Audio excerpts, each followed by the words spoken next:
DPRD Maluku launching Merindu, warga bisa cek perkembangan aspirasi di sini.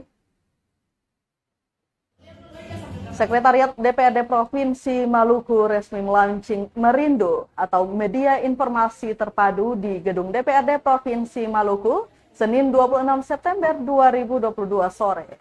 Merindu merupakan ide dari PLH Sekwan DPRD Provinsi Maluku, Fahratun Rabiah Samal, untuk meningkatkan pelayanan publik di lingkup Sekretariat DPRD Provinsi Maluku.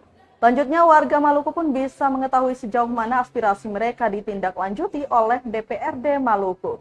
Selain memudahkan pelayanan, Merindu juga memiliki beberapa fasilitas lainnya seperti galeri UKM dan pojok baca. Di sisi lain, Ketua DPRD Provinsi Maluku, Lucky Watimuri, mengapresiasi hasil ide dari Samal. Menurutnya, Merindu harus dimanfaatkan sebaik mungkin untuk pelayanan ke masyarakat di era digital.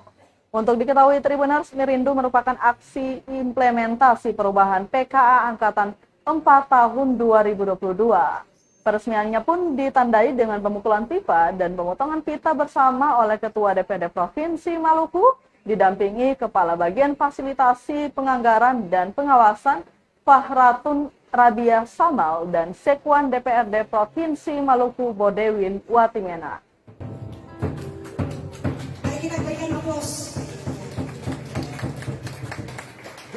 Iya, terima kasih. Salah satu garis utama yang sudah kami oleh Merindu ini adalah bagaimana secara kontinu dan konsekuen menginformasikan pikiran dewan kepada publik. Karena itu diterima kita semua. Kita punya media ada, tapi belum. Terima kasih sudah nonton. Jangan lupa like, subscribe, dan share ya.